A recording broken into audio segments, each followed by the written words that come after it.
부패와 탈법이 일상인 이 윤석열 정권, 역시나 그 하수인 아니랄까봐 류일임 방심위원장의 이 편법증여 의혹이 터져 나왔어요. 그 아들이 30세 나이에 서울 강북권에서 최대 재개발 지역으로 알려져 있는 그 은평구의 땅을 공으로부터 구매를 했다라는 것인데, 문제는 뭐냐면 류일임 위원장이 매입하고 나서 1년도 안 돼서 류일임 누나의 명의로 소유권을 이전시키고, 또 그로부터 1년 10개월이 지난 시점에 아들이 고모로부터 또 땅을 5억 5천에 사들였죠. 그러니까 부모와 자식 간의 어떤 직접 증여를 하게 되면 세금이 많이 떼이니까 부모로부터 고모한테, 그리고 고모로부터 다시 자식한테 세금을 적게 부과하기 위한 매매인 척 위장한 꼼수 증여를 한 것으로 보여지는 겁니다. 이게 과세 표준으로 따져보게 되면 5억 원을 초과하면 현재 한 30%의 증여세가 붙기 때문에, 그러면 이제 약 한 9천만 원의 세금이 나오니까 이들은 이 앞서 얘기했던 9천만 원의 이 증여세를 덜어내고 부동산 매매에 따른 양도 차익만으로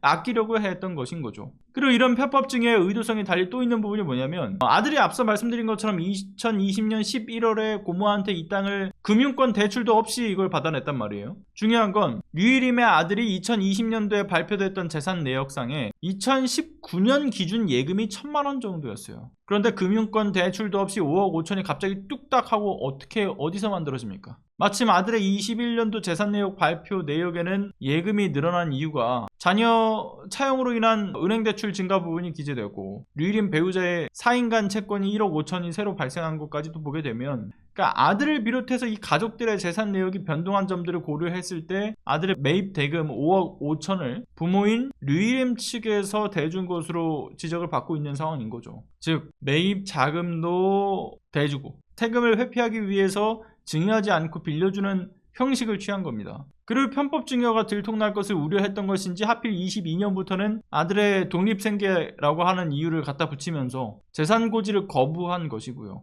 그리고 그렇게 편법 증여가 되었다라고 의혹이 제기되었던 재개발 중인 부동산, 이미 아들이 사들였을 때는 아파트 입주권의 형태로 받은 건데, 지금 앞으로 그 가치를 따져보면 가장 수요가 많은 34평만 보더라도 12억은 넘어설 거라고 예측이 되니까, 그리고 심지어는 이렇게 선택하는 거에 대한 입주권 선택에 대한 것이 충분히 이제 가능할 것으로 보여지기 때문에 12억 이상을 또 벌어들일 것으로 보여지는 겁니다. 그러니까 편법 증여 플러스 약 2배에 이르는 차이까지 얻어내는 셈인 거죠. 게다가 떳떳하다라고 한다면 관련해서 언론의 어떤 반론권이라든가 또는 국회 해명 요구에 따라서 적절히 소명 절차를 거쳤을 텐데, 어떻게 지금 입국 다물고 있지 않습니까? 국회 요청에도 응하지 않고 있어요. 지금 답하지 않고 버티기에 들어간 상황, 걸리는 게 있어서 그런 거 아니겠습니까? 공직자의 윤리, 세금 납부의 공정성, 부동산 시장의 건정성을 다 그냥 쌈 싸먹은 거죠. 이렇게 뒤가 구린 게 많았으니 시키는 대로 다 했던 것 아니었을까요? 검찰 캐비넷이 본인을 조준하고 있기 때문에. 아무튼 세금 탈루, 편법 증여가 이 정부 고위 인사의 디폴트 값인가 봅니다. 청부민원 의혹의 야권위원회 일방적인 해촉, 보복성 인사의 정권 비판성 보도 편파 심의에 윤석열 방탄에 힘쓰는 모습까지 온갖 위법에 얼룩진 이 류일임에게 편법 증여가 없다라는 게 되려 이상한 일일 수도 있겠네요. 전 털면 이것도 빙산의 일각이 아닐까 싶기도 합니다. 참 법 없이 사는 것들이죠.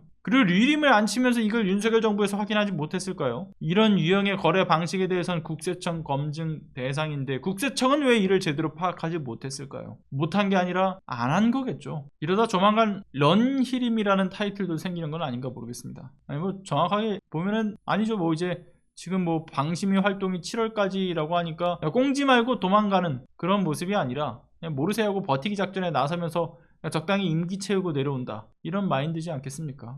근데 그거나 추한 건 똑같은데, 아무튼 응당한 책임과 처벌을 받을 수 있도록 관련 내용에 대해 낱낱이 이걸 밝혀낼 때까지 우리가 류일임의 만행을 잊지 말고 기억해서 심판대 위로 올려 세워야 되지 않겠습니까? 법적, 도의적, 역사적 그 심판, 그 모든 것에서 류일임은 비껴나갈 수 없다라고 봅니다. 뿌리 깊게 부패한 것들 잠시 고개를 숙인다고 해서 그 썩은 내 뿌리 깊게 부패한 것들이 뭐 사라지지는 않죠.